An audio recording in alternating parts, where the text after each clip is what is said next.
Hello everyone, I am Suman. Welcome on Guru Mantra study channel.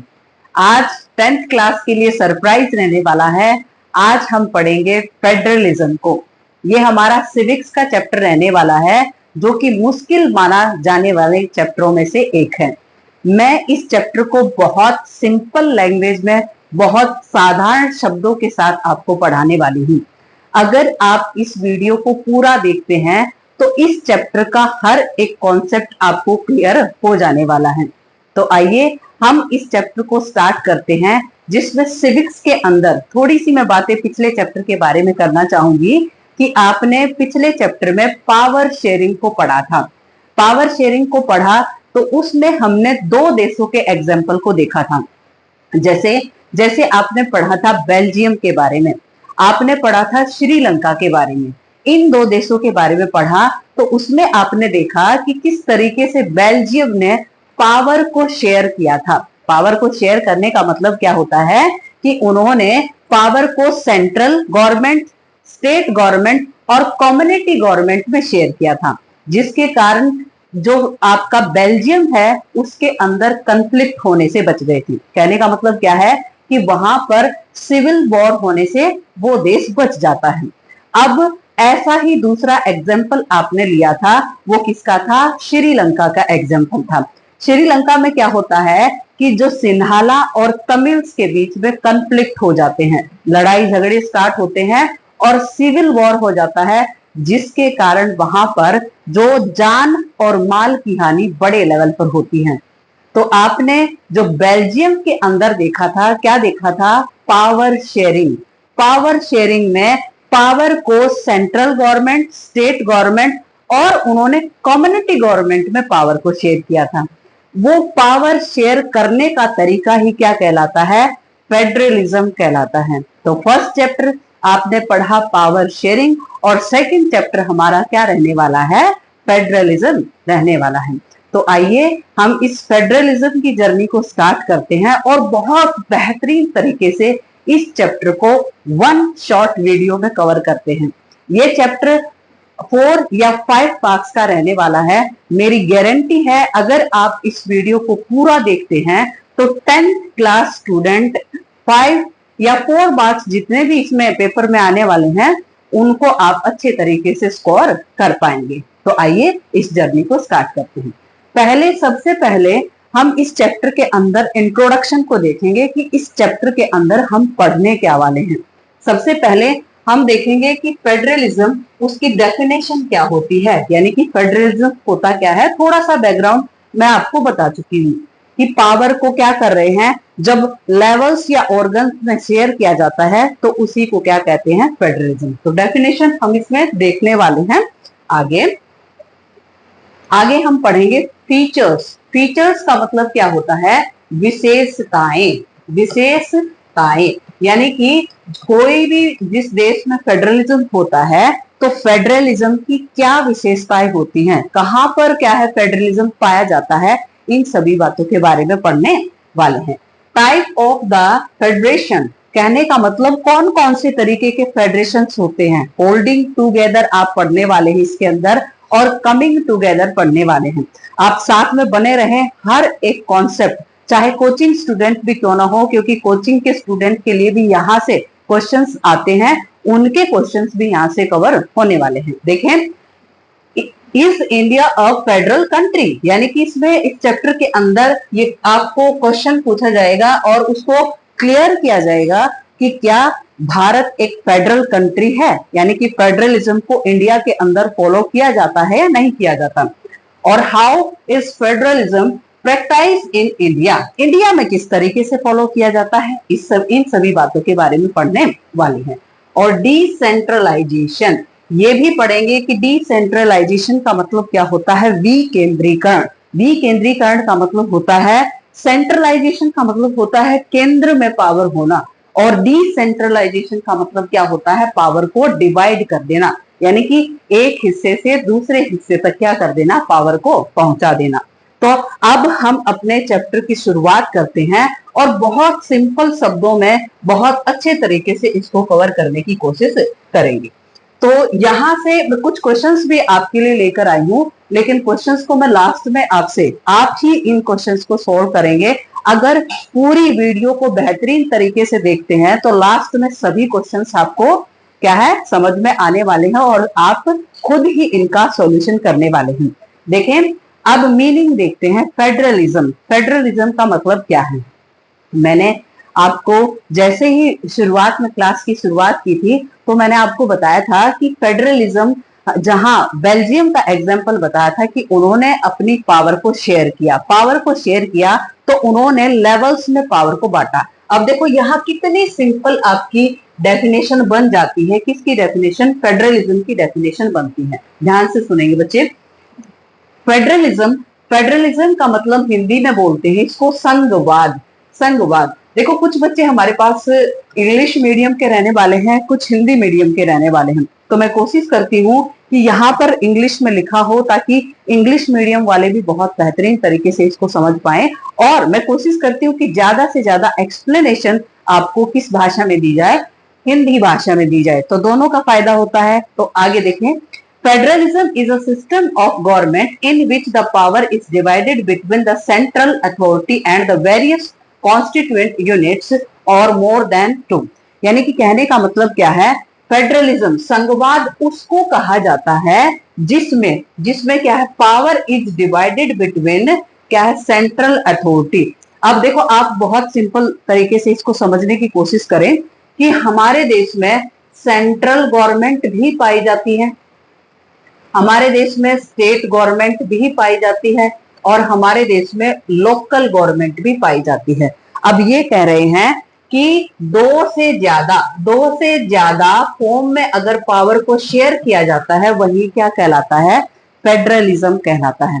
इसको बहुत simple तरीके से समझो। सेंट्रल गवर्नमेंट जब की बात करें तो आपको कौन याद आने चाहिए? पीएम याद आने चाहिए, प्राइम मिनिस्टर याद आएंगे।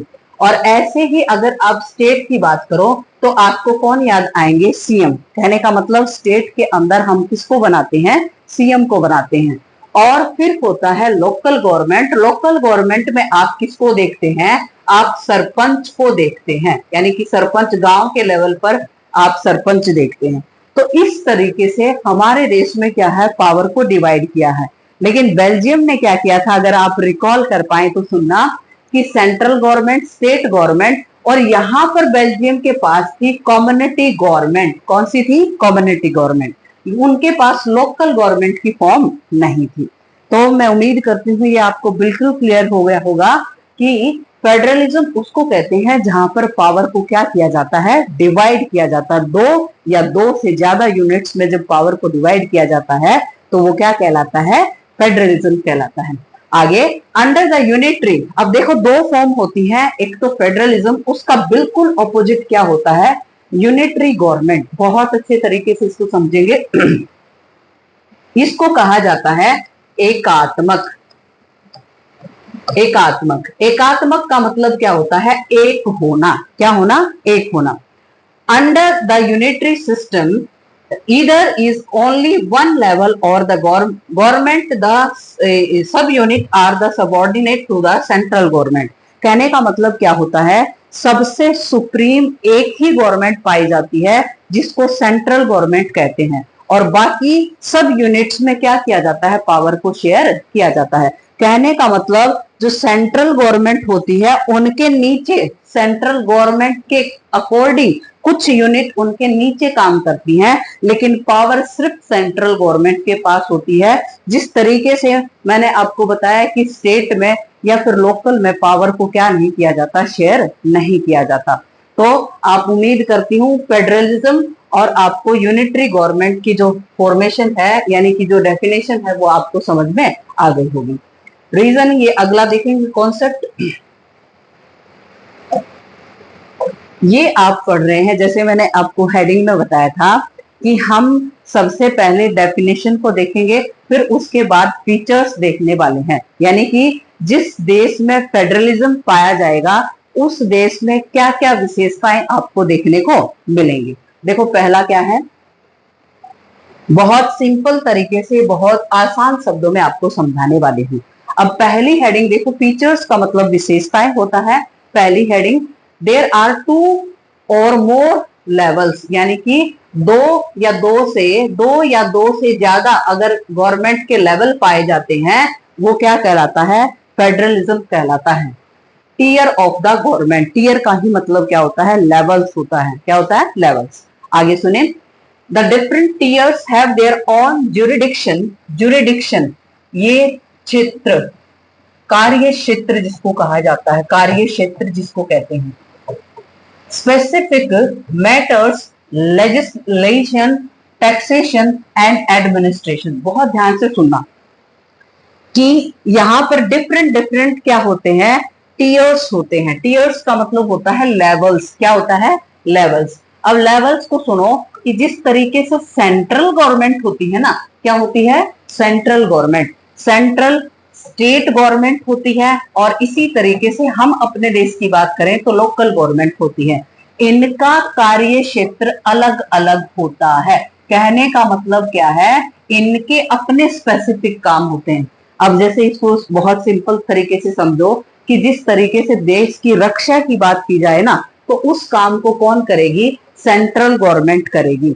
अगर मैं बात करूं कि पुलिस की बात करें, किसकी बात करें? पुलिस की बात करें, पुलिस का जो अपॉइंटमेंट है हर स्टेट अपने पार्ट पर करती है, तो वो क्या हो गया? पुलिस का मैटर हो गया कि हर स्टेट अपने अपने पार्ट पर किसका सिलेक्शन करती है? पुलिस का सिलेक्शन करती है। तो कुछ ऐसे स्पेसिफिक काम होते हैं जो कि अलग अलग जो लेवल की गवर्नमेंट होती है अपने पार्ट पर करती है। ऐसे ही कुछ काम सौंपे जाते हैं लोकल गवर्नमेंट को। लोकल गवर्नमेंट अपने इलाके में देखती है, यानी कि सरपंच होता है या फिर म्युनिसिपल कॉर्पोरेशन होती है, वो अपने पार्ट पर देखती है कि मुझे कौन सी जिम्मेदारी दी गई है और हमें कौन सी जिम्मेदारियों को निभाना है। तो उम्मीद करती हूँ ये सेकंड पॉइंट आपको समझ में आ गया होगा कि सबके कार्य क्षेत्र क्या है? बटे हुए हैं, वो अपने अपने कार्य को करते हैं। अब इसको बहुत सिंपल तरीके से समझने की कोशिश करना कि जैसे हम ये कहते हैं कि सेंट्रल गवर्नमेंट, स्टेट गवर्नमेंट, उसके नीचे लोकल गवर्नमेंट, ये पावर की को ही शेयर किया गया है और एक रूप दे दिया गया है, फेडरलिज्म का रूप दे दिया गया है। अगर पावर को जब शेयर किया जाता है, तो शेयर करने की बात जब हम करते हैं तो ऐसा लगता है कि क्या किया जा रहा है? चीजों को बांटा जा रहा है। लेकिन यहाँ पर बांटने की बात नहीं हो रही कि एक सेंट्रल गवर्नमेंट है, उसको अपने काम सौंप दिए गए हैं कि आपको ये काम करने हैं। इस तरीके से स्टेट को काम सौंप दिए गए हैं। इससे देश में रूल रेगुलेशंस लागू करना आसान होता है, देश पर शासन करना आसान होता है, जिसके कारण देश स्मूथली क्या कर पाए? एडमिनिस्ट्रेशन को चला पाए। तो जिसके कारण ये बहुत ज्यादा जरूरी होता है कि पावर को क्या किया जाए? शेयर किया जाए। और शेयर किया जा रहा है तो किस तरीके से? सेंट्रल, स्टेट और लोकल की तरह शेयर किया जा रहा है, और जिससे देश में रूल स्मूथली चल पाते हैं। तो आगे देखें, ये हमारा क्या रहा? सेकंड पॉइंट रहा। थर्ड देखो, jurisdiction of different level are specified in the constitution. आपके सामने एक क्वेश्चन है कि हमारा देश के अंदर कॉन्स्टिट्यूशन कब लागू हुआ? कब लागू हुआ? 26 जनवरी 1950 को लागू होता है। ये हमारा रिपब्लिक डे जिसके रूप में आप क्या करते हो? सेलिब्रेट करते हो। तो ये कह रहे हैं कि इनके जो तीनों लेवल्स जो होते हैं, यानी कि जो फेडरलिज्म होता है, उनको तीनों लेवल्स को काम को सौंप रखा है, और वो किस में लिख रखा है? कॉन्स्टिट्यूशन में लिख रखा है। आगे देखें, fundamental provisions can not change the unilaterally consent of both level of the governments required. अब और समझो कि कॉन्स्टिट्यूशन के अंदर क्या लिखे हैं? रूल्स लिखे हैं, फेडरलिज्म के रूल्स लिखे हैं। अब ये कह रहे हैं कि इनको चेंज करना बिल्कुल पॉसिबल नहीं है। क्यों पॉसिबल नहीं है? जब तक क्या है, यानी कि मान लो सेंट्रल गवर्नमेंट किसी रूल को चेंज करना चाहती है, लेकिन उनको कंसेंट लेना पड़ेगा। किसका कंसेंट लेना पड़ेगा? ये लेना पड़ेगा आपका स्टेट गवर्नमेंट का जो सहमति है वो लेनी पड़ेगी। जब तक आप अगर देश के अंदर ये चाहते हो कि हमें देश के अंदर कोई रूल चेंज करना है, नियम कानून चेंज करना है, तो वो किसके कंसेंट के बगैर नहीं होगा? स्टेट गवर्नमेंट के कंसेंट के बगैर नहीं होगा। तो कहने का मतलब क्या है कि ये जो लेवल्स बटे हुए हैं, अगर किसी देश में रूल्स को चेंज करना है तो उनमें दोनों तीनों लेवल्स की सहमति होना क्या होती है? जरूरी होती है। आगे देखें, supreme court act as the umpire. Umpire का मतलब क्या होता है? सुप्रीम होना। क्या होना? सुप्रीम। यानी कि सबसे ऊपर कौन आता है? सुप्रीम कोर्ट आता है। इसको और आसान करते हैं कि हमारे पास एक जुडिशरी ऑर्गन होता है। क्या होता है? जुडिशरी। जुडिशरी का मतलब क्या होता है? न्यायपालिका। क्या होता है? न्यायपालिका। न्यायपालिका करती क्या है? न्याय करती है। सीधी सी बात है, क्या करती है? न्यायपालिका न्याय करती है। और जुडिशरी के अंदर आते हैं हमारे कोर्ट्स। क्या आते हैं? कोर्ट्स। कोर्ट्स में कौन कौन से कोर्ट्स हमारे पास होते हैं? एक तो सुप्रीम कोर्ट्स हमारे पास होते हैं, दूसरा स्टेट स्टेट स्टेट कोर्ट्स हमारे पास होते हैं, और होते हैं हमारे पास डिस्ट्रिक्ट कोर्ट्स होते हैं। यानी कि जो जुडिशरी है उसके अंदर अंडर क्या क्या आते हैं? उसके अंडर आते हैं आपके कौन कौन क्या आते हैं? कोर्ट्स आते हैं, सुप्रीम कोर्ट, स्टेट कोर्ट्स और क्या है? डिस्ट्रिक्ट कोर्ट्स रहते हैं।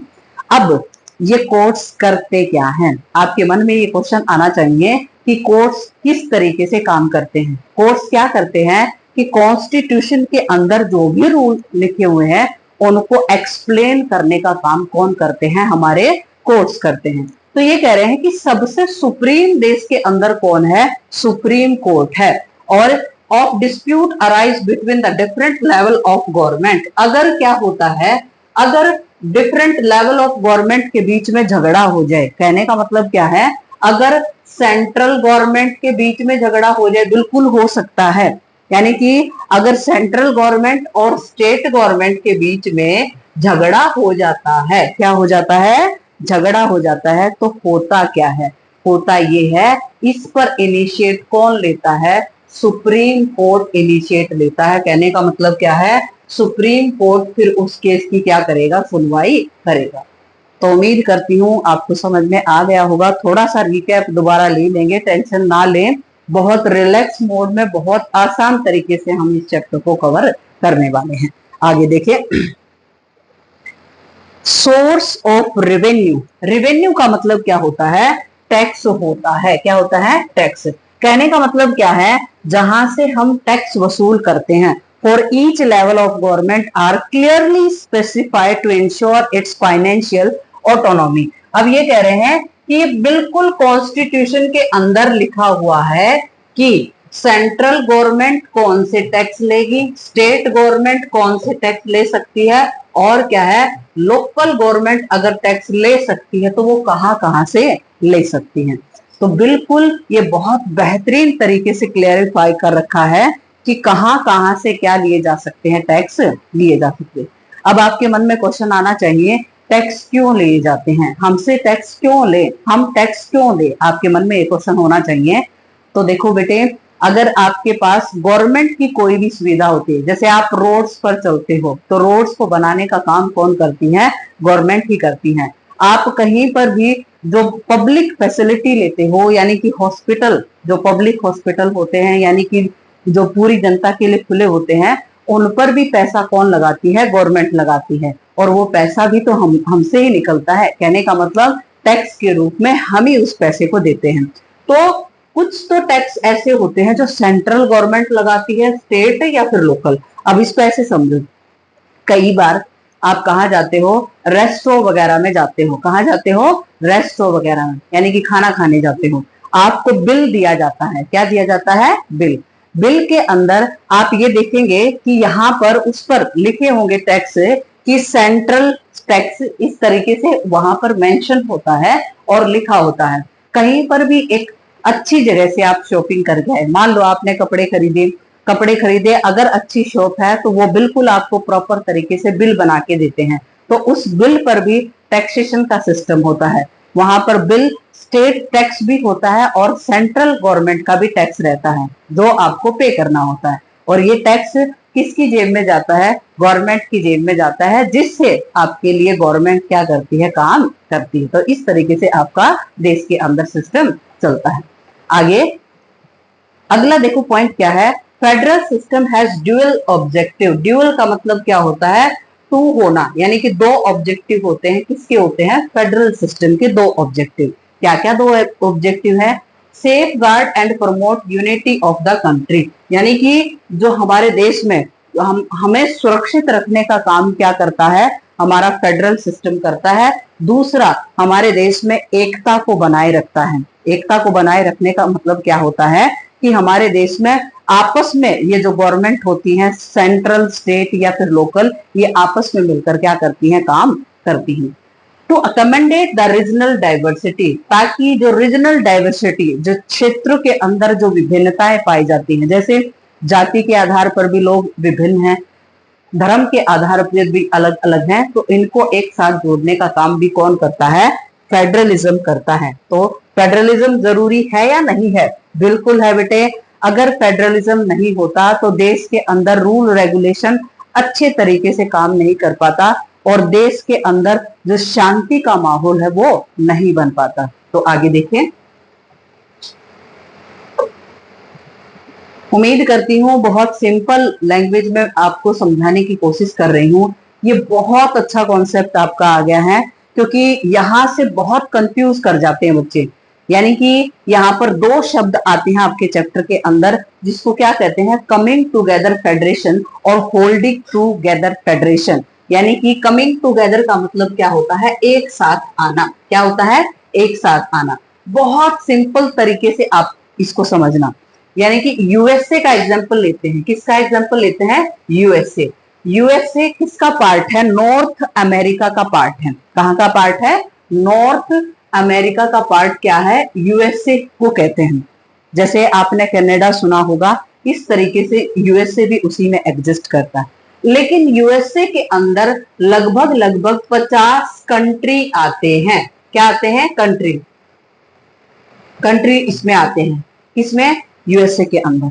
अब देखो क्या है इसमें कि कमिंग टुगेदर फेडरेशन उसको कहते हैं जिसके अंदर बहुत सारे देश समाहित होते हैं। यानी कि ऐसा एरिया जिसके अंदर कई सारे देश शामिल होते हैं, वो क्या कहलाते हैं, कमिंग टुगेदर फेडरेशन कहलाते हैं। अब इसको और सिंपल करते हैं। मान लो इन देशों में से किसी एक देश पर क्या हो जाए, अटैक हो जाए, तो ये माना जाएगा कि बिल्कुल 50 के 50 देशों पर क्या हुआ है, अटैक हुआ है, और ये एक साथ आकर लड़ेंगे। यानी कि यूएस से पूरा का पूरा आकर लड़ेगा और ये जो सामने वाला है, जो अटैकर है, उस पर अटैक किया जाएगा। तो इसी को क्या कहते हैं, इसी को कमिंग टुगेदर फेडरेशन कहते हैं, जिसमें देश एक साथ आते हैं। क्या आते हैं, देश एक साथ। इन देशों में एक जैसे जो फॉरेन अफेयर्स होते हैं या फिर डिफेंस सिस्टम होता है, वो एक जैसा रहता है। तो इस तरीके से इस तरह की जो फॉर्मेशन होती है उसको क्या कहते हैं, कमिंग टुगेदर फेडरेशन कहा जाता है। अगला देखें, होल्डिंग टुगेदर फेडरेशन। ये बहुत ही आसान है, बहुत सिंपल है।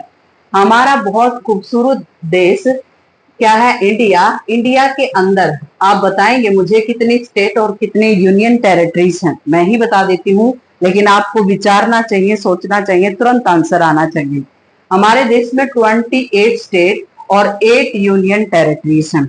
ये जब एक देश को बांधते हैं ना, यानी कि स्टेट और प्लस यूटीज जब देश को बनाते हैं, तो वो क्या कहलाता है, होल्डिंग टुगेदर फेडरेशन कहलाता है। ये बच्चों को बहुत कंफ्यूज करता है कि होल्डिंग टुगेदर क्या होता है, कमिंग टुगेदर क्या होता है। कमिंग का मतलब क्या होता है, आओ साथ चले। यहाँ आओ साथ चले का मतलब क्या होता है, ये देशों को साथ लेने की बात कह रहा है। और यहाँ पर होल्डिंग का मतलब क्या होता है, पकड़ना। क्या होता है, पकड़ना। यहाँ किसको पकड़े हुए हैं, यहाँ पर 28 स्टेट और 8 यूनियन टेरिटरीज को क्या है, पकड़े हुए हैं। इसको क्या कहते हैं, इसको कहते हैं होल्डिंग टुगेदर फेडरेशन। यहाँ पर इंडिया का एग्जाम्पल और यहाँ पर क्या है, यूएसए का एग्जाम्पल। ये आपका 2 या 3 मार्क्स का क्वेश्चन यहाँ से बनता है। जिस बच्चे ने इसको ध्यान से देखा तो 2 और 3 मार्क्स यहाँ से आपको मिल सकते हैं। मैं आपको इस चैप्टर के अंदर टाइम टू टाइम ऐसे बताते रहूंगी कि आपके कहां से कैसे कैसे क्वेश्चन बन सकते हैं। आगे यहाँ पर हमने पढ़े बेटे फीचर्स पढ़ लिए हैं। फीचर्स में देखो क्या पढ़ा है आपने। फीचर्स में एक बार थोड़ा सा रिकैप और करा देती हूँ इसको। फीचर्स में आपने पढ़ा लेवल्स की बात की। किसकी बात की? लेवल्स की। दूसरे सेंटेंस में आपने बात की ज्यूरिडिक्शन की बात की, यानी कि कार्य क्षेत्र। सेंट्रल गवर्नमेंट, स्टेट गवर्नमेंट और लोकल गवर्नमेंट के अलग अलग क्या होते हैं? कार्य क्षेत्र होते हैं। ये कहते हैं कि क्या है, जो ज्यूरिडिक्शन है वो कॉन्स्टिट्यूशन के अंदर अच्छे तरीके से क्या है, लिख रखे हैं और लिखे हुए को चेंज हम अकेले नहीं कर सकते, यानी कि सेंट्रल गवर्नमेंट अकेले क्या नहीं कर सकती, चेंजमेंट नहीं ला सकती।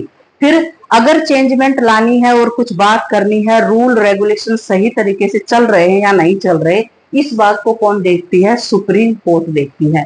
फिर क्या होता है कि हमें टैक्स भी लेना होता है, यानी कि देश के अंदर काम करने के लिए हमें टैक्स की जरूरत होती है और वो टैक्स अलग अलग गवर्नमेंट का क्या होता है, अपने आप फिक्स होता है। और फिर हमने पढ़ा कि हमारे पास फेडरेशन कितने तरीके की? 2 तरीके की होती है, कमिंग टुगेदर फेडरेशन और होल्डिंग टुगेदर फेडरेशन।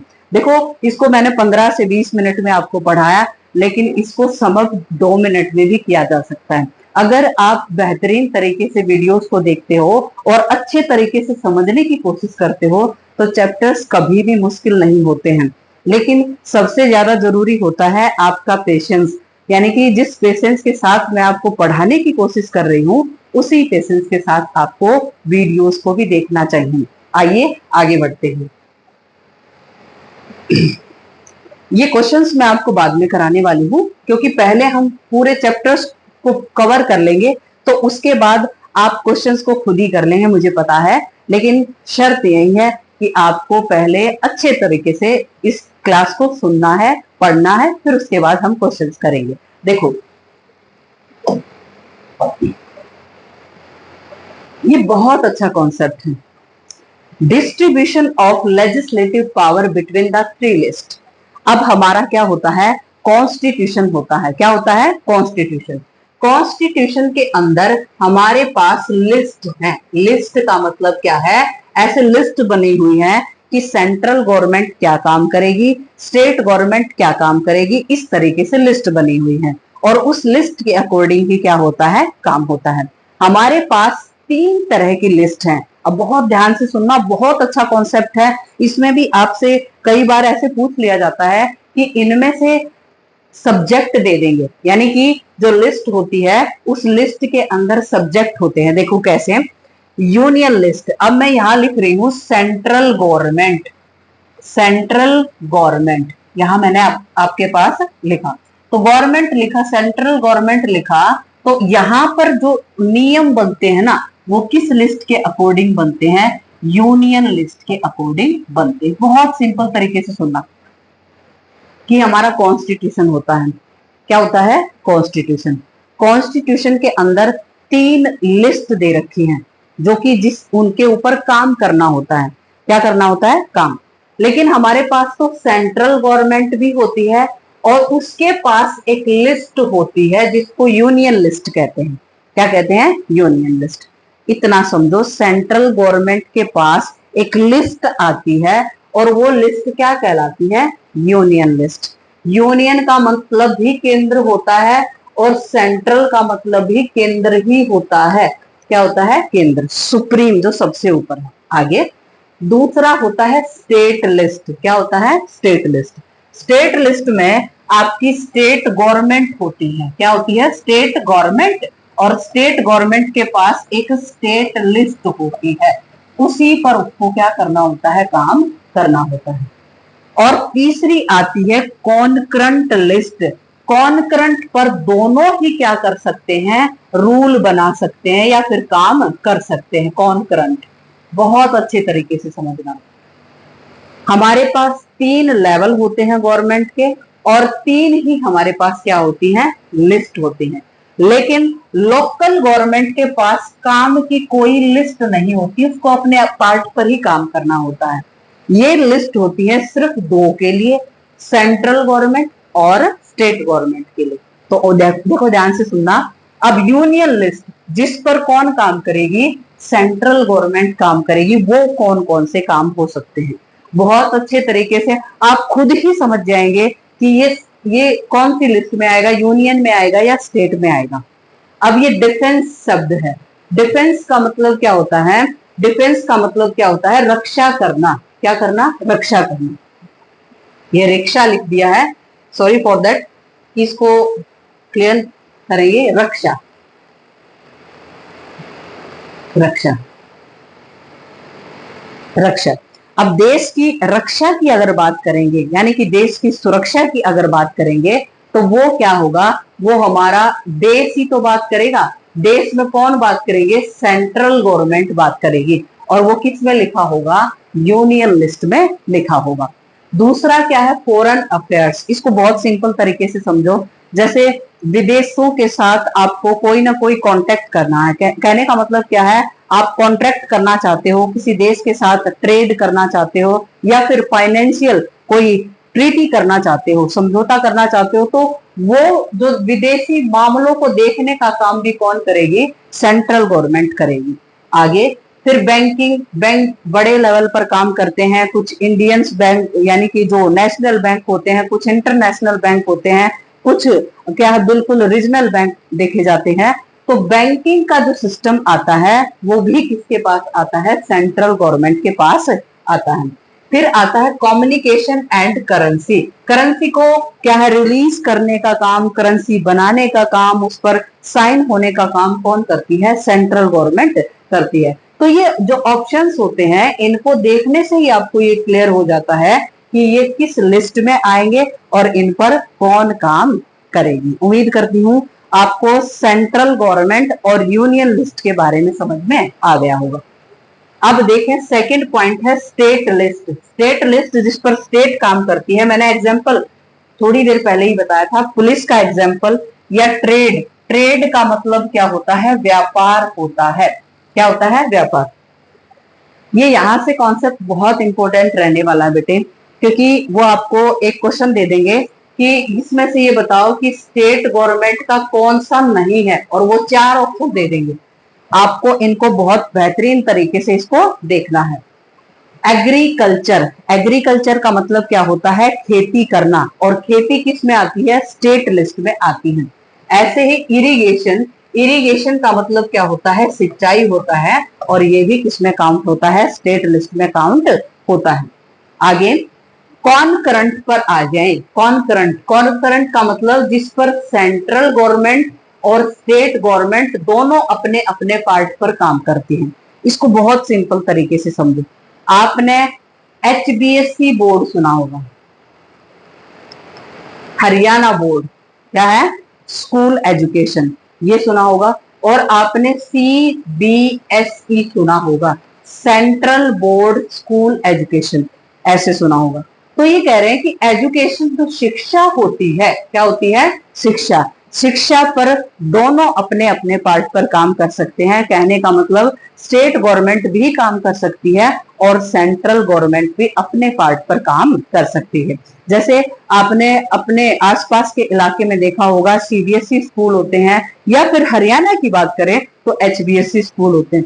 ऐसे ही अदर स्टेट में जो स्टेट होती है वो अपने पार्ट पर एजुकेशन को रेगुलेट कर सकती है और CBSE के पैटर्न को भी फॉलो कर सकती है। तो CBSE को ज्यादा फॉलो किया जाता है क्योंकि ये पूरे इंडिया की तरफ से रेगुलेट होती है, तो ज्यादातर CBSE के जो स्कूल हैं वो पाए जाते हैं। आगे ट्रेड यूनियन।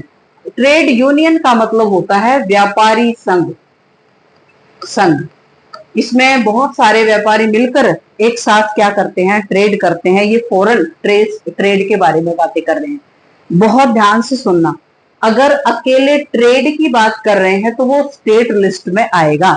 अगर ट्रेड यूनियन की बात कर रहे हैं तो वो किस में आएगा, कॉनकरेंट में आएगा। और कॉनकरेंट में सेंट्रल और स्टेट दोनों इस पर क्या कर सकते हैं, काम कर सकते हैं। तो उम्मीद करती हूँ आपको ये बातें समझ में आ रही होंगी। अब देखो शादियां, शादी की बात आते ही तो आपके मन खिल उठे होंगे कि हमारी भी कभी न कभी शादी होंगी, हम भी लाइफ में कामयाब होकर शादी करेंगे। तो इसी तरीके से आप ये मैरिज, मैरिज किस लिस्ट में आता है? कॉन्करेंट लिस्ट में आता है। ऐसे ही अडॉप्शन, अडॉप्शन का मतलब क्या होता है? किसी को गोद लेना। या फिर सक्सेशन, सक्सेशन का मतलब क्या होता है? अपना उत्तराधिकारी, उत्तराधिकारी बनाना। ये आप सेंट्रल गवर्नमेंट के थ्रू भी इस काम को कर सकते हैं या स्टेट गवर्नमेंट के थ्रू भी आप इस काम को कर सकते हैं। ये बहुत इंपॉर्टेंट है, 1 मार्क का यहां से क्वेश्चन जरूर आएगा। फाइनल एग्जाम में कह रही हूं, फाइनल एग्जाम में कह रही हूं, बिल्कुल आएगा 1 मार्क्स का क्वेश्चन। यहां से इनको बहुत अच्छे तरीके से कवर करना, 1 मार्क्स आपका यहां से क्लियर है। आगे देखें। बहुत अच्छा। Providing special status to the certain states, north eastern states. आगे देखो, ये क्या कह रहे हैं कि हमारा इंडिया का ये पार्ट है। इंडिया, इसमें 28 स्टेट और 8 यूनियन टेरिटरीज हैं, 8 यूनियन टेरिटरीज। और यहाँ पर हमारी 7 सिस्टर राज्य पाए जाते हैं। क्या पाए जाते हैं? 7 सिस्टर राज्य। ये कह रहे हैं कि कुछ नॉर्थ ईस्टर्न वाला जो पार्ट है, वहां की जो स्टेट है, उनको स्पेशल क्या है, अधिकार दे रखे हैं। कहने का मतलब क्या है? यहाँ पर ये इलाके सेंसिटिव होते हैं। सेंसिटिव का मतलब क्या होता है? यहाँ पर लड़ाई झगड़े होना या फिर दूसरे देश के अटैक हो जाना, इस तरह की संभावना ज्यादा देखने को मिलती है, जिसके कारण यहाँ पर इन इलाकों को कुछ स्पेशल प्रोविजंस दिए हैं। कहने का मतलब क्या है? कुछ विशेष अधिकार दिए हैं, जिनके अकॉर्डिंग इनको कुछ एक्स्ट्रा राइट्स मिले हुए हैं। क्या मिले हुए हैं? राइट्स मिले हुए हैं। तो इस तरीके से जो हमारा फेडरल सिस्टम है वो इतना खूबसूरत है कि हर स्टेट की जो क्या है, ये डाइवर्सिटी है या फिर उनका कल्चर है या सोशल लाइफ है, उसको ध्यान में रखते हुए हर स्टेट के लिए भी क्या है, अलग से रूल भी बनाए गए हैं। आगे देखें। Fundamental provisions can not be change unilaterally या फिर ratifications by the legislation of at least half of the total state is in required. अभी थोड़ी देर पहले मैंने आपको बताया था कि अगर किसी नियम में, रूल में, रेगुलेशंस में चेंज करना है, तो ये कह रहे हैं, इन्होंने कहा कि 28 स्टेट हमारे पास हैं, उनमें से हाफ से ज्यादा में हमें क्या लेनी पड़ेगी? परमिशन लेनी पड़ेगी। अगर क्या कर रहे हैं? अगर हम रूल चेंज कर रहे हैं, यानी कि कोई नया रूल लेकर आ रहे हैं या उसमें कुछ बदलाव कर रहे हैं, तो हमें जो टोटल जितनी भी हमारी स्टेट है, उनसे आधे से ज्यादा में क्या होनी चाहिए? उनकी परमिशन होनी चाहिए। तब जाकर हम देश के अंदर कुछ ना कुछ क्या कर सकते हैं? बदलाव कर सकते हैं। आगे देखो। Supreme court as an umpire, ये वही बात इसको रिपीट कर रहे हैं कि सुप्रीम कोर्ट क्या होता है? सबसे ऊपर होता है, और एम्पायर का मतलब शिखर पर होता है। Power to raise resource by the levying tax lie with the both level of the government. और ये पावर दी होती है, किस किस को पावर दी होती है? सेंट्रल गवर्नमेंट को भी और स्टेट गवर्नमेंट को भी, वो अपने अपने क्या लगा सके? टैक्स लगा सके। तो उम्मीद करती हूँ ये आपको कॉन्सेप्ट क्लियर हो गए होंगे कि अच्छी तरीके से। यहाँ से 1 मार्क्स का क्वेश्चन आपका जरूर आने वाला है। अगले कॉन्सेप्ट पर चलते हैं। ये अगला एक क्वेश्चन है जिसको मैं लास्ट में बिल्कुल आपको कराने वाली हूँ। बहुत अच्छा यहाँ से एक कॉन्सेप्ट है, इसको मैं ऐसे समझाना चाहूंगी जैसे हमारा देश, मैं आपके सामने एक क्वेश्चन पुट करना चाहूंगी कि हमारा देश कब आजाद होता है। आपका आंसर रहेगा कि हमारा देश आजाद होता है मैम 15 अगस्त 1947 को आजाद होता है। कब आजाद होता है? 15 अगस्त 1947 को हमारा देश आजाद होता है। अब बहुत ध्यान से समझना, सुनना। जब हमारे देश का क्या होता है? डिवीजन होता है, बंटवारा होता है, बंटवारा होता है। तो होता क्या है? हमारा ऐसे देखा जाता है कि हमारे 3 हिस्से ब्रिटिशर्स ने किए थे। 3 हिस्से यहाँ पर तो ईस्टर्न पाकिस्तान बना दिया, और यहाँ पर बनाया वेस्टर्न पाकिस्तान, और यहाँ इंडिया बना दिया। क्या बनाया? इंडिया। और क्या किया? बहुत ध्यान से सुनना कि जो मुस्लिम कम्युनिटी है वो यहाँ भी जा सकती है और यहाँ भी, और यहां से हिंदू को यहाँ इस तरफ आना है। और ये जो डिवीजन था वो रिलीजन के आधार पर था, रिलीजन के आधार पर, धर्म के आधार पर ये डिवीजन कर दिया। अब ब्रिटिशर्स ने देखो कितनी चालाकी चली, उन्होंने कहा कि इंडिया में जो भी रहते हैं, कहने का मतलब क्या है, इंडिया में जो छोटे छोटे राजा उस टाइम एग्जिस्ट करते थे या प्रिंस जिसको कहा जाता था, वो चाहे तो इंडिया का हिस्सा बन सकते हैं और चाहे ना बने, वो इंडिपेंडेंट रह सकते हैं। एक तो ये कंडीशन लगाई और ये कह दिया कि मुस्लिम यहाँ जाएंगे और यहाँ भी जाएंगे, बाकी हिंदू यहाँ इस तरफ लौटेंगे। और ये डिवीजन जो किया था वो रिलीजन के आधार पर, धर्म के आधार पर किया।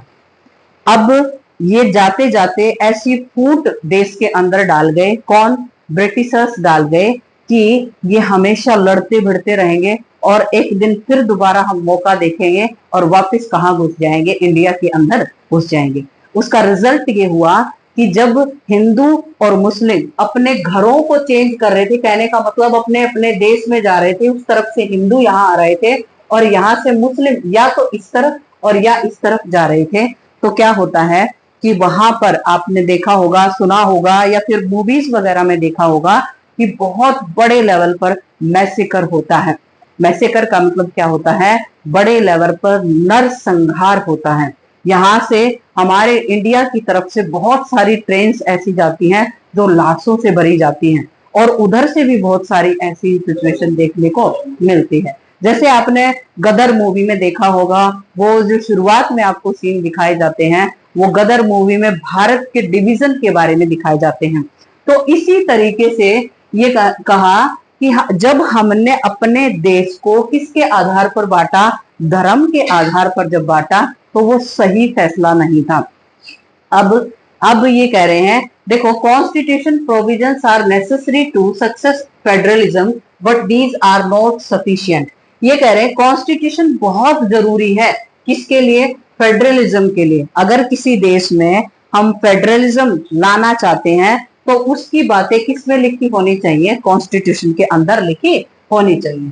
आगे देखें, the real success of federalism in India can be attributed to nature of the democratic politics in our country. बहुत अच्छे तरीके से अब सुनिए, लिंग्विस्टिक का मतलब क्या होता है, भाषा। क्या होता है, भाषा। जब हमारा देश आजाद होता है तो हमें एहसास बाद में हुआ कि सबसे बड़ी गलती हमारी क्या रह गई, हमने अपने देश का डिवीजन किसके आधार पर कर दिया, धर्म के आधार पर। फिर धीरे धीरे बदलाव हुआ, आगे हम बढ़े, तो हमने जैसे शुरुआत में जब हमारा कॉन्स्टिट्यूशन बनता है तो 14 स्टेट्स थे और 6 यूटी थी, और आज आप क्या देखते हो, 28 और 8 यूटीज देखते हो। तो इसी तरीके से फिर भी हमने डिवीजन किया।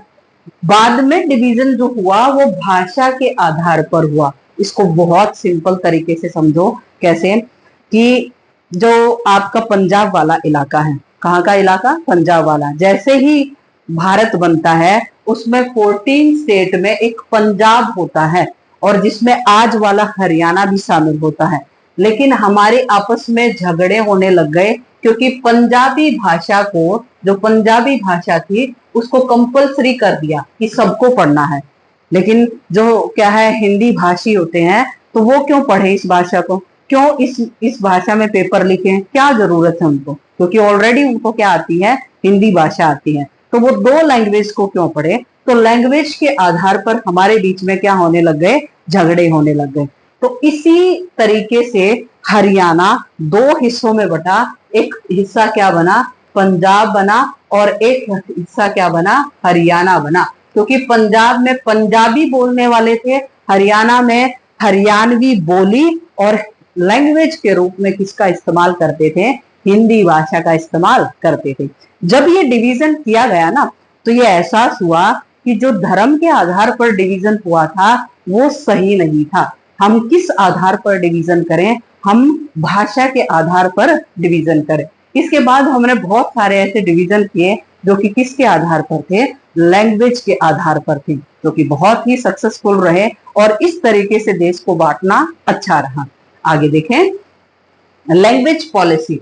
अब अगर मैं आपको आपके सामने बात करूं तो क्या बात करेंगे कि हमारे देश के अंदर जो हमारा संविधान है, क्या है? संविधान। संविधान में 22 भाषाओं का प्रोविजन है। कहने का मतलब क्या है? संविधान के अंदर लैंग्वेज पॉलिसी लेकर आए जिसमें 22 भाषाओं को क्या है?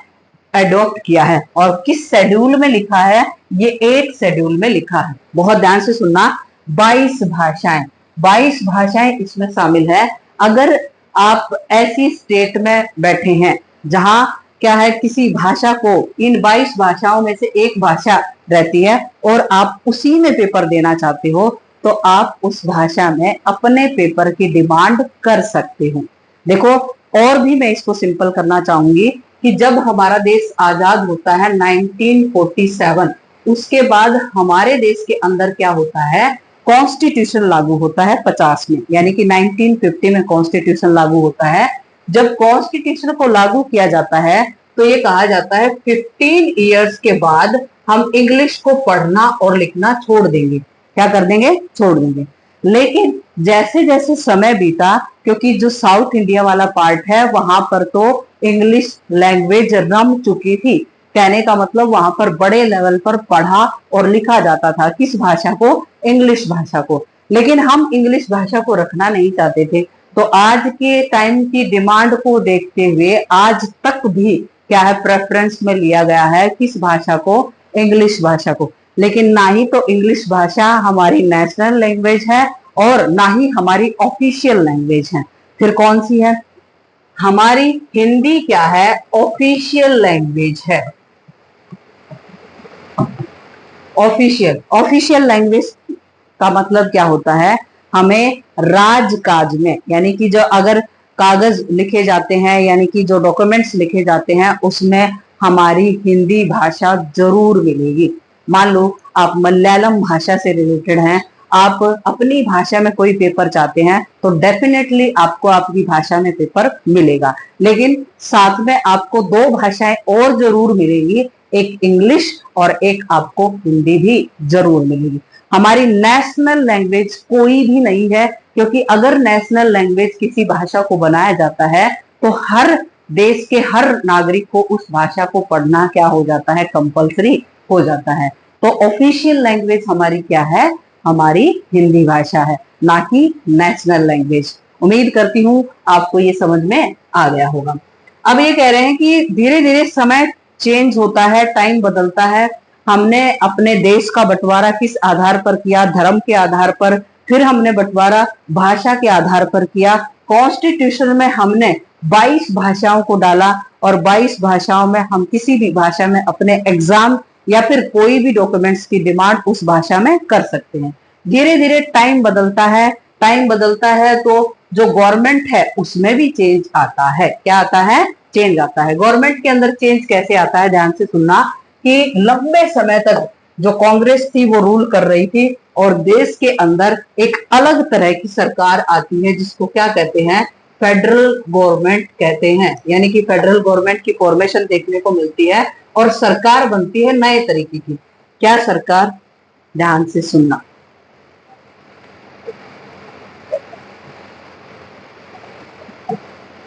नाइन्टीज के बाद, यानी कि जो 90s का टाइम है, 90s को क्या कैसे बोलते हैं? 1990s।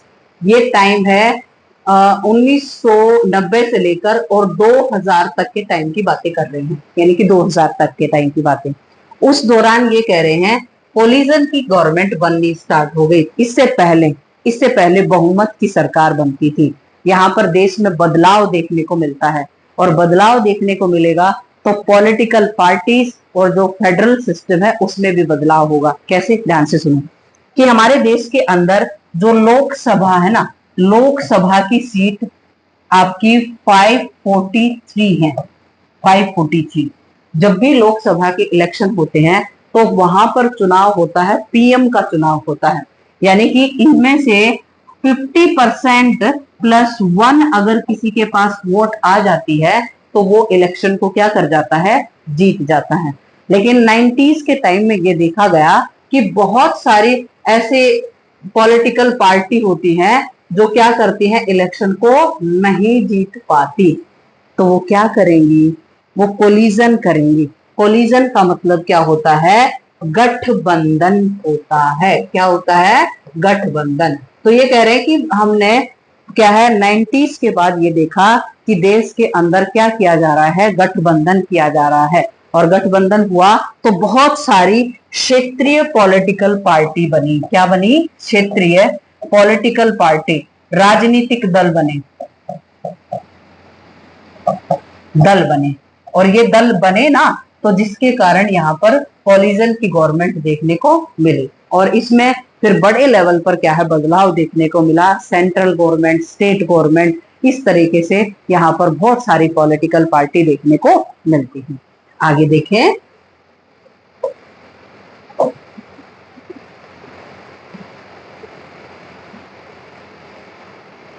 Decentralisation in India. लगभग लगभग हमारा ये चैप्टर कंप्लीट होने वाला है, हम कंप्लीशन की तरफ आ रहे हैं। अब आप इसको देखो, डिसेंट्रलाइजेशन इन इंडिया। डिसेंट्रलाइजेशन का मतलब क्या होता है, विकेंद्रीकरण। बहुत अच्छा कॉन्सेप्ट है, आप इन चीजों से बहुत ज्यादा फेमिलियर हैं, इसको पढ़ेंगे। डिसेंट्रलाइजेशन का मतलब होता है विकेंद्रीकरण। बहुत सिंपल है, विकेंद्रीकरण है ये, कर्ण। इसको मैं एक बार सही कर देती हूं, कहीं आप कंफ्यूज ना हो जाएं। विकेंद्रीकरण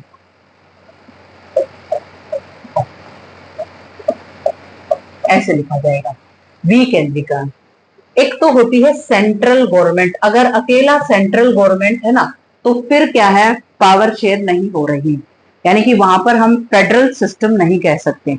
और जब पावर को ऐसे सेंट्रल फिर स्टेट, इस तरीके से अगर पावर को शेयर किया जा रहा है, लोकल में शेयर किया जा रहा है, तो उसी को क्या कहते हैं, डिसेंट्रलाइजेशन कहते हैं। कहने का मतलब सारी पावर किसके पास थी, सेंट्रल गवर्नमेंट के पास थी। अब कुछ पावर स्टेट को दी और कुछ पावर किसको दी, लोकल गवर्नमेंट को दी। इस तरीके से पावर का क्या हो गया, विकेंद्रीकरण हो गया। अब ये पावर दी गई, किसको दी गई, लोकल गवर्नमेंट। शुरुआत में जब हमने अपने कॉन्स्टिट्यूशन को लागू किया था, तो सिर्फ दो ही लेवल बनाए थे। एक लेवल कौन सा था, सेंट्रल, और दूसरा कौन सा था, स्टेट लेवल हमने बनाया था। अब हमने पावर को और ज्यादा डिवाइड किया, ताकि हम अपने गांव और जो छोटे छोटे शहर और जो कस्बे हैं, वहां पर भी बेहतरीन तरीके से क्या कर पाए, काम कर पाए। देखो क्या, when the power is taken away from the central and state government and given to the local government is called decentralization। ये 1 मार्क्स में आ सकती है। क्या है ये डेफिनेशन, किसकी डेफिनेशन है, डिसेंट्रलाइजेशन की डेफिनेशन है कि जब पावर को सेंट्रल गवर्नमेंट से लेकर, स्टेट गवर्नमेंट से लेकर और किसको दे दिया जाता है, लोकल गवर्नमेंट को दे दिया जाता है, तो इसको क्या कहते हैं, डिसेंट्रलाइजेशन कहा जाता है।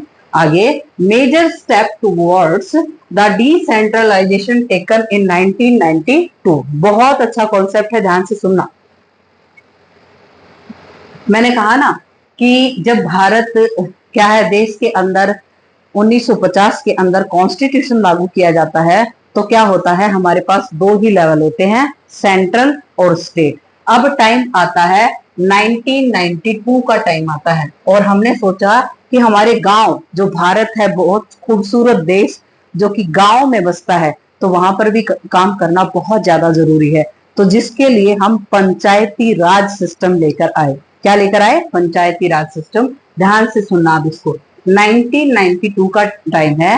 Constitutionally mandatory to hold regular election to local government bodies. ये कह रहे हैं कि हमने सोचा कि जो गांव के लेवल पर है ना, वो लगातार क्या होने चाहिए, इलेक्शंस होने चाहिए, सरपंच बनने चाहिए, पंच बनने चाहिए, ताकि गांव में बेहतरीन तरीके से काम हो सके, या छोटे शहर या कस्बों में बड़े लेवल पर काम हो सके।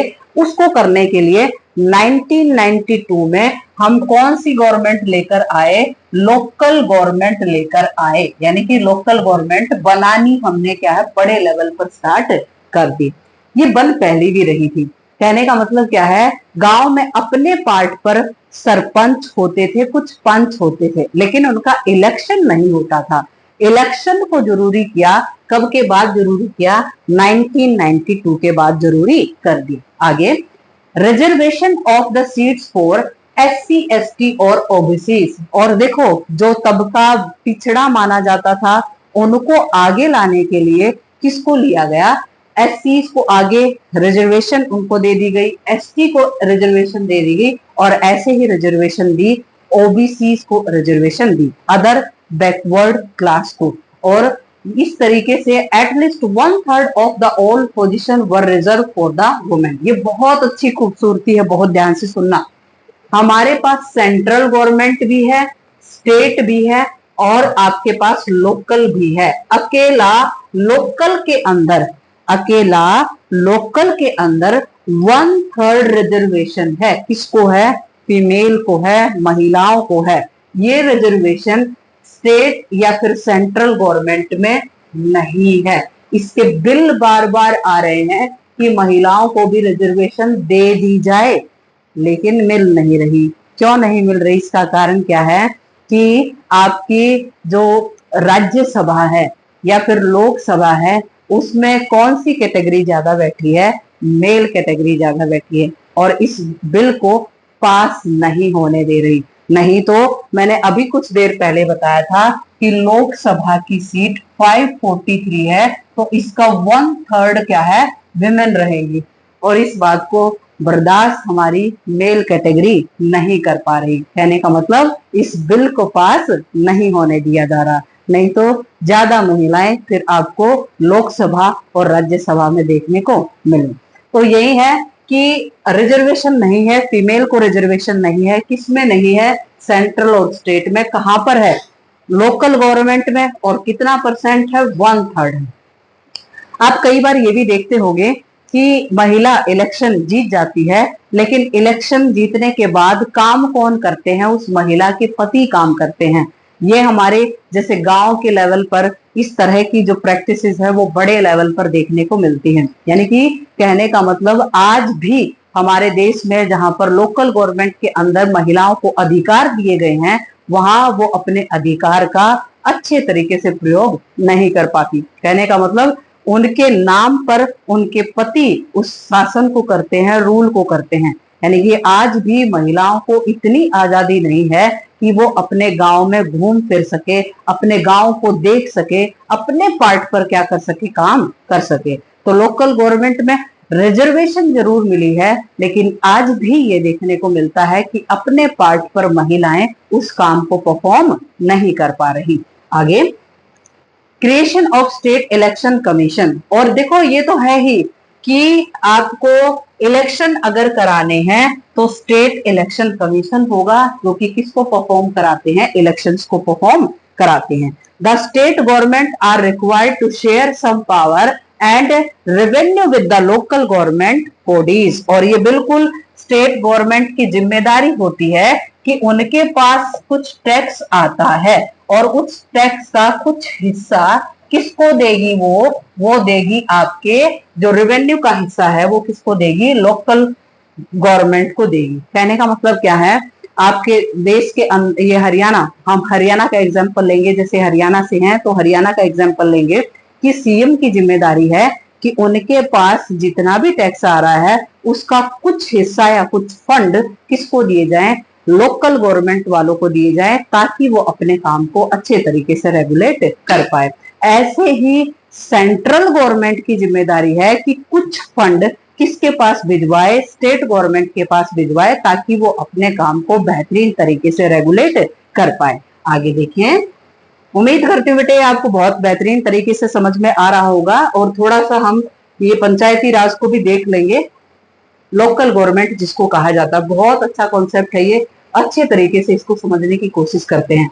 वो कुछ नहीं है बड़े, ये क्या है, कई बार ऐसे हवा बना देते हैं इसको कि ये समझ में नहीं आ रहा, समझ में नहीं आ रहा, लेकिन ये बहुत सिंपल कॉन्सेप्ट रहता है। आप इसको बहुत सिंपल शब्दों में सुनो। क्या है? लोकल गवर्नमेंट की बात कर रहे हैं। किसकी बात कर रहे हैं? लोकल गवर्नमेंट, यानी कि स्थानीय सरकार जिसको कहा जाता है। ये रूरल लोकल गवर्नमेंट, पंचायती राज, दूसरा नाम इसका क्या है? पंचायती राज। ये आपकी जो गवर्नमेंट है इसको ग्राम पंचायत भी कहते हैं। क्या कहते हैं? ग्राम पंचायत। इसको बहुत सिंपल समझो कि आपके गांव, आपका एक छोटा सा गांव है, गांव के अंदर ग्राम पंचायत बनाई जाती है। क्या बनाई जाती है? ग्राम पंचायत, जिसमें कौन होते हैं? आपके पंच होते हैं। क्या होते हैं? पंच। और एक होता है सरपंच। क्या होता है?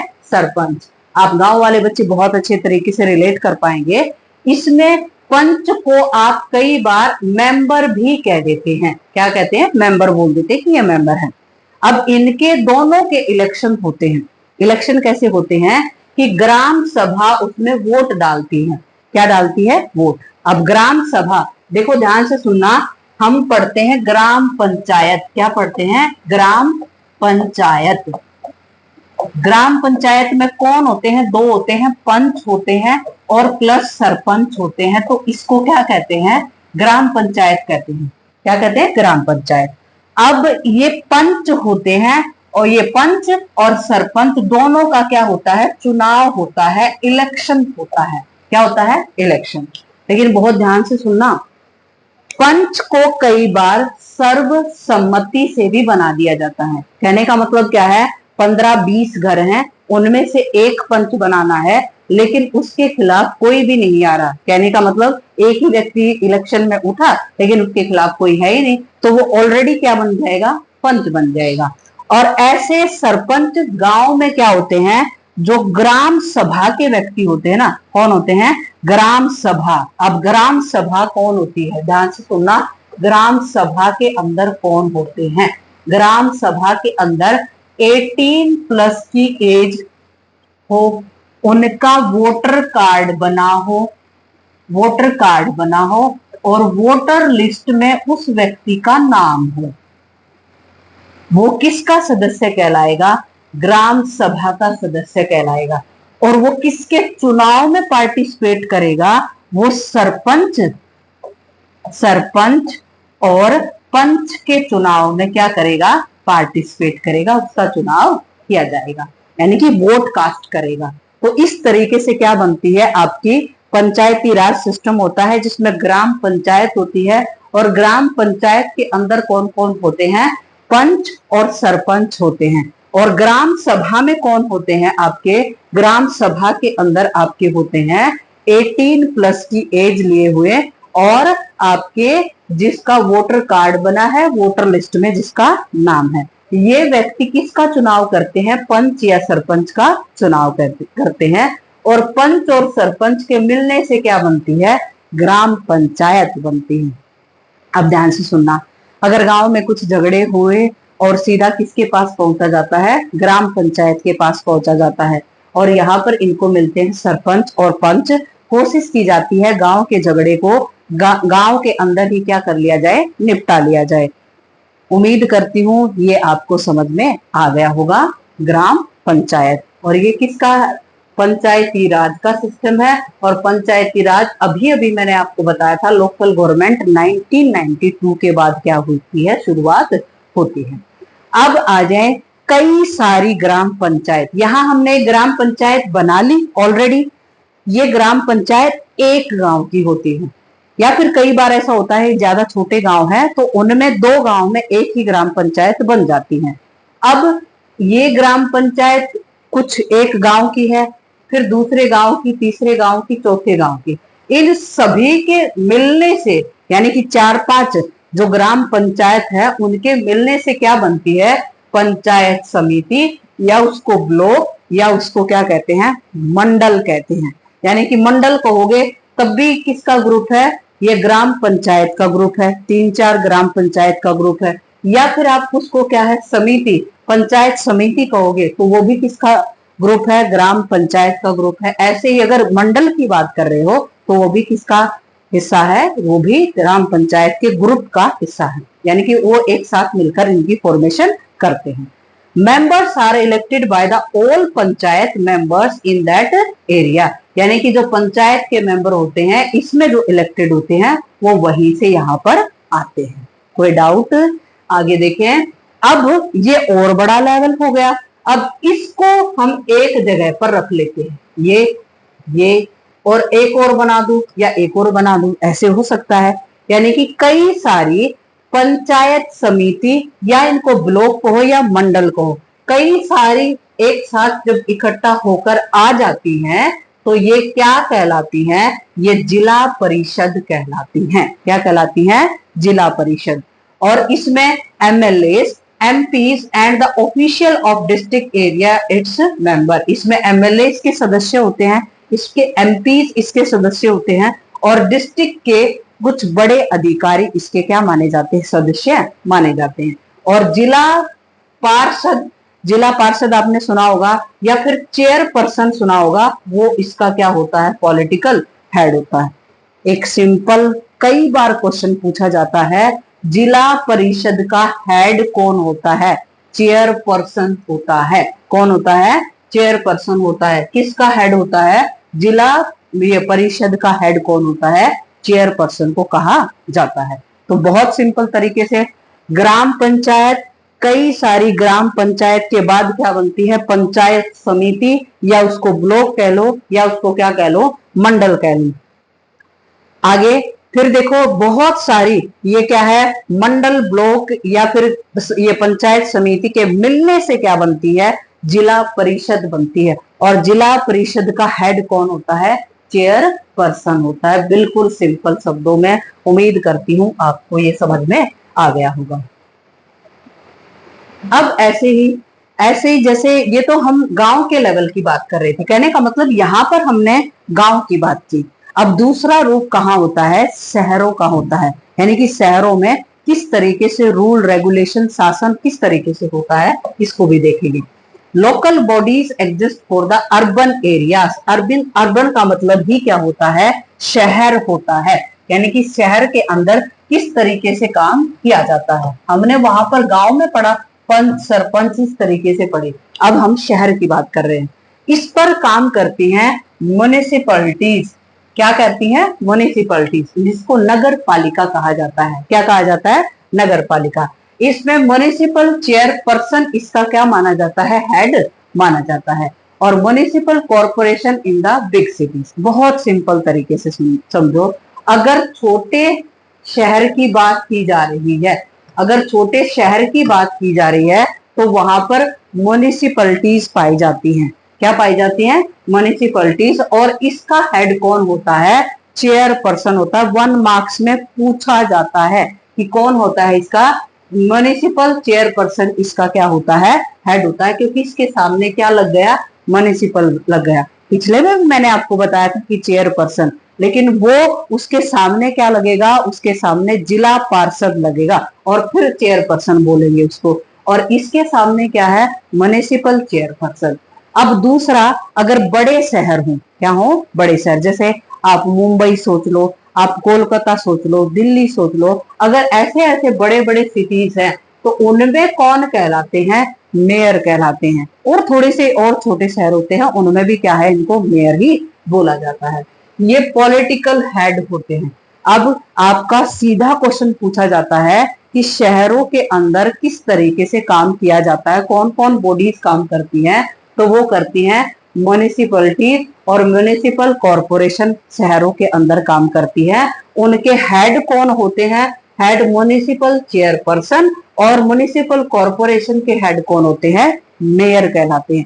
ये 1 मार्क्स में पूछा जाने वाला क्वेश्चन है। अब लोकल गवर्नमेंट और अचीवमेंट्स, हमारी ग्रामीण सरकार और उनके काम, यानी कि वो किस तरीके से काम करती हैं, देश को किस तरीके से, उसमें देश के अंदर उनकी किस तरीके की भागीदारी होती है, इसको पढ़ेंगे। There are not about 36 elected representative in panchayat and the municipal over the, यहाँ पर 36 लाख होते हैं। कितने होते हैं? 36 इलेक्टेड मेंबर होते हैं, जो किस में देखे जाते हैं? पंचायत और म्युनिसिपैलिटीज में देखे जाते हैं। इसको और सिंपल करते हैं कि गांव में और शहरों में जिनका चुनाव होता है ना, उनका कितने लाख? 36 लाख इलेक्टेड मेंबर होते हैं एक टाइम में। कितने? 36 लाख। ये कम या ज्यादा, कुछ कम या ज्यादा हो सकते हैं, लेकिन एक टाइम में हमारा इतना बड़ा देश है कि कि 36 लाख इलेक्टेड मेंबर, आप सरपंच कह सकते हो, पंच कह सकते हो, आप मेयर कह सकते हो, आप चेयरपर्सन कह सकते हो, एमएलए एमपी जिनके भी इलेक्शंस होते हैं वो एक टाइम में कितने होते हैं? 36 लाख होते हैं। ये बहुत बड़ा डिजिट है और इसी के कारण तो कि हमारा देश पॉपुलेशन ज्यादा तो इलेक्टेड रिप्रेजेंटेटिव ज्यादा तो देश एक यूथ से भरा हुआ देश देखने को मिलता है। आगे, constitutional status for the local government has help to depend the democracy in our country. कहने का मतलब क्या है? जो हमारा लोकल गवर्नमेंट होती है वो हेल्प करती है कि जो डेमोक्रेसी है उसको बहुत बेहतर तरीके से देश के अंदर लागू किया जा सके।